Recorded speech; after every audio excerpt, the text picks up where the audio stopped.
Você talvez já tenha ouvido falar que a melhor forma de você lidar com a birra de uma criança é se manter calma durante esse processo, para daí sim você conseguir acalmar a criança. Mas talvez você já tenha se pegado no meio do turbulhão, com a criança chorando, se jogando no chão, às vezes até jogando alguma coisa, e você pensa: como que eu vou manter a calma? É impossível manter a calma, eu nem sou uma pessoa calma. E às vezes você sente aquela raiva subindo, às vezes a vergonha por estar em público, aquela angústia de não saber o que fazer. É mais ou menos aquela sensação como se a gente estivesse no meio de uma tempestade e a gente não consegue nem segurar o nosso próprio guarda-chuva, que dirá segurar o guarda-chuva, seu porto seguro de outra pessoa. Não é mais ou menos por aí? Mas e se eu te dissesse que existe um caminho para você se sentir mais segura e mais calma e ser essa âncora, tanto para o seu filho quanto para você? Fica comigo que eu vou te explicar como.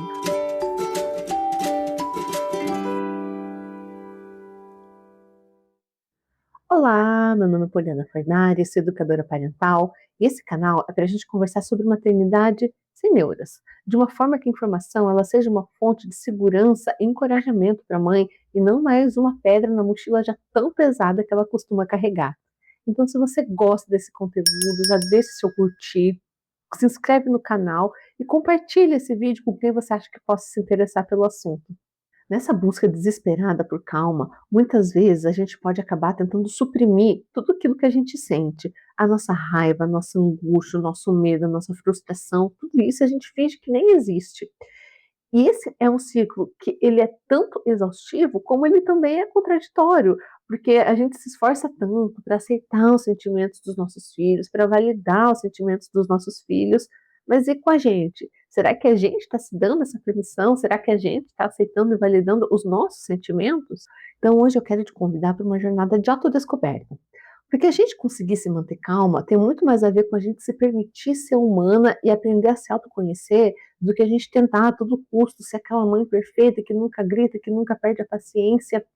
E a gente vai aprender como manter essa calma, mas sem anular o que a gente está sentindo, sem perder a nossa identidade.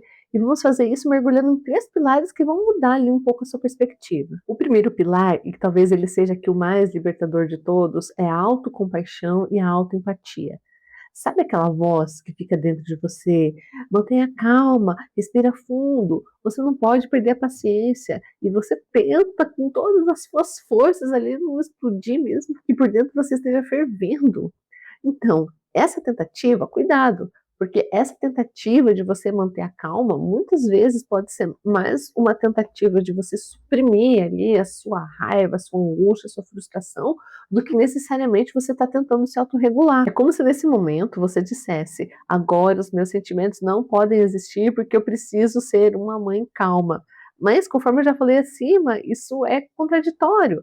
Porque para os nossos filhos a gente valida, a gente acolhe o sentimento, o choro dele, e os nossos sentimentos a gente faz exatamente o oposto. A gente empurra para debaixo do tapete. E isso não é manter a calma, isso é a gente ir lá esquentando uma panela de pressão que uma hora ou outra vai explodir. Por isso, o primeiro passo é colocar a máscara de oxigênio, é validar o que você está sentindo. Sim, mães também sentem angústia, mães também sentem raiva, mães sentem culpa. Você é humana. E aceitar isso é o começo de tudo. Às vezes essa pressão ali para suprimir o que a gente está sentindo, ela pode vir de um lugar de muita cobrança, porque existe uma cobrança social, existe uma idealização da mãe, né? Uma mãe que é respeitosa, uma mãe que é positiva, ela nunca perde a paciência. Ai, uma boa mãe, os filhos nunca desobedecem, os filhos nunca fazem uma birra. A boa mãe tem tudo sob controle. Mas essa mãe não existe. A gente tem que acordar dessa expectativa, porque ela só acaba consumindo a gente e cria uma pressão insuportável sobre nós mesmas. Porque quando a realidade ali da birra da criança se jogando no chão se choca com esse seu ideal de criança, de maternidade, o que que acontece? Culpa, frustração e adivinha? Mais raiva. É um ciclo vicioso. Mas lembra que o comportamento do seu filho não é um termômetro da sua capacidade como mãe. Você é uma mãe suficientemente boa, com todos os seus defeitos, com todas as suas imperfeições.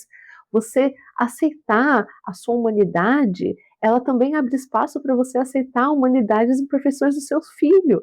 Assim como você é falível, seu filho é falível, então vocês dois vão errar e vocês lidarem com esses erros faz parte do processo. E quando a gente aceita que essas imperfeições fazem parte do processo, a gente consegue lidar com as situações de uma forma um pouco mais consciente, mais leve, a gente consegue dar uma respirada melhor. O segundo pilar é você mudar a forma como você enxerga a birra do seu filho. Porque a forma como a gente interpreta os fatos que acontecem com a gente influencia e muito na forma como a gente vai se sentir com relação a eles. Quer ver um exemplo? Se um dia você está caminhando na rua e você encontra uma amiga sua e você percebe ela assim, meio para baixo, né? Talvez ali com poucas palavras, e você fica pensando, nossa, será que eu fiz alguma coisa para ela? Será que ela tá magoada comigo? Será que ela tá braba? Ai, meu Deus do céu, o que que tá acontecendo? Será que ela não gosta mais de mim? Você provavelmente você vai sentir medo, você vai sentir preocupação pela amizade de vocês, mas por outro lado, você acontecer a mesma coisa, mas você pensar, nossa, mas a fulana ela estava estranha hoje. Será que ela está tendo algum problema no trabalho? Será que está tudo bem na casa dela? Acho que eu vou conversar com ela para ver se ela está precisando de alguma coisa. Você percebe que ali talvez você vai sentir preocupação por ela, mas você não vai sentir medo pela amizade de vocês, preocupação pela amizade de vocês. Vocês conseguem então perceber como a forma como a gente interpreta os fatos tem uma ligação direta com a forma como a gente se sente em relação a eles?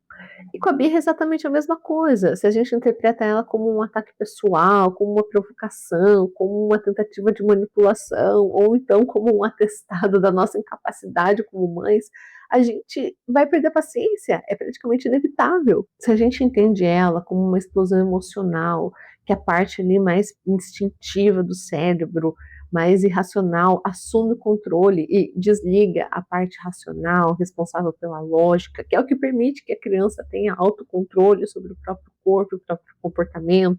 Se a gente entende que nesse momento a criança está se afogando em emoções e precisando de ajuda para sair desse lugar que ela está, e não que ela está te desafiando, a gente já começa a conseguir se sentir de uma nova forma quando a gente se depara com a birra da criança. E aqui tem uma analogia que eu uso muito com as famílias que eu atendo e que também me ajuda bastante, que é, imagina que o seu filho está vomitando. Sim, vomitando.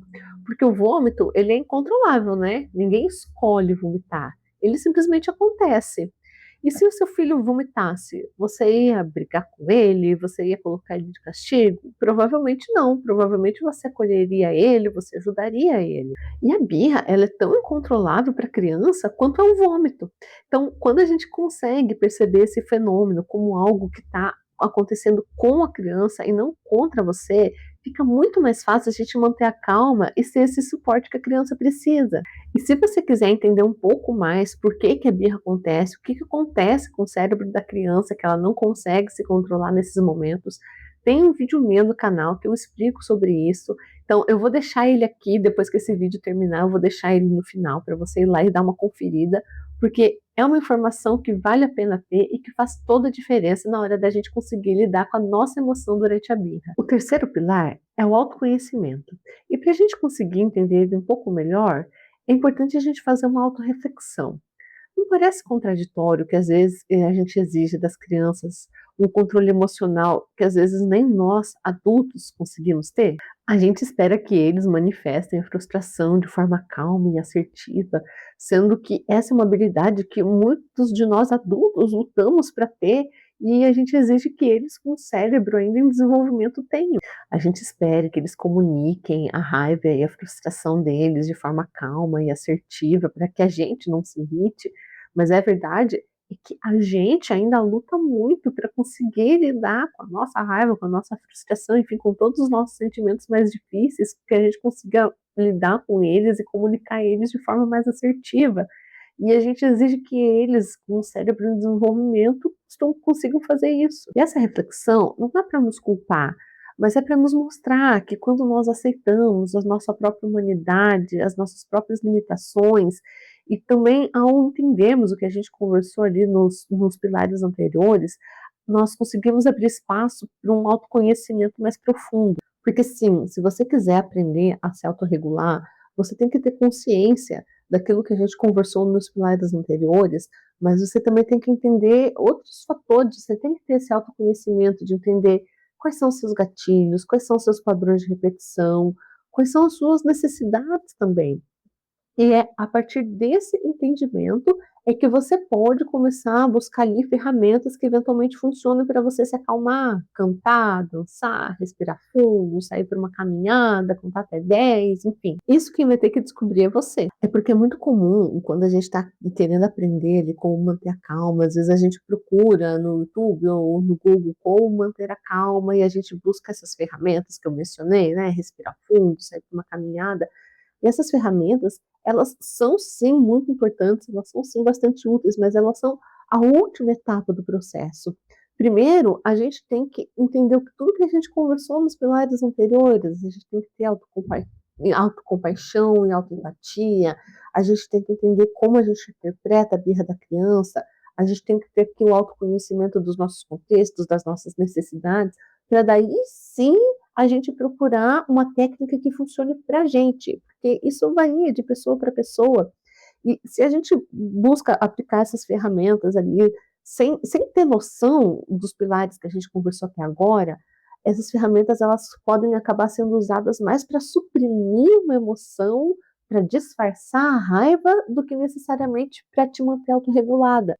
E isso leva a gente porque a gente conversou lá no início, de só tentar disfarçar o nosso sentimento e não lidar com ele. E aqui o meu conselho de ordem prática é para você anotar. Quando você se sentir que está perdendo a paciência, ou quando você perder a paciência, você anota como que foi esse episódio, quais foram os seus sentimentos, como que você estava interpretando o comportamento da criança, quais eram as suas necessidades naquele momento, qual que era o teu contexto, quais foram os teus gatilhos, perceber se você nota ali algum padrão, porque você ter essa autoconsciência já é ali 80% do caminho para você conseguir ter uma autorregulação eficaz.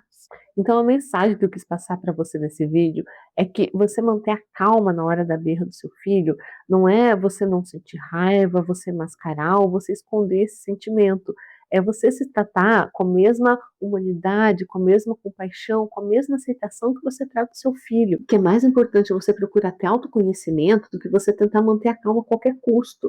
E se por acaso você perder a paciência, o que com certeza vai acontecer, afinal somos humanas, se perdoe, seja gentil com você mesmo, tenha autocompaixão, reconheça sim o seu erro, pense sim em estratégias que você pode fazer para evitar que ele aconteça da próxima vez, mas não se defina pelo seu erro. Lembre-se que você é mais do que o seu erro e que eles acontecem. E se esse vídeo te ajudou de alguma forma, me conta aqui embaixo nos comentários qual foi o pilar que mais fez sentido para você, se de repente você já aplica algum desses pilares na forma como você tenta se autorregular, mesmo que de forma consciente. Me conta aqui que eu vou adorar saber. Até a próxima, fique bem!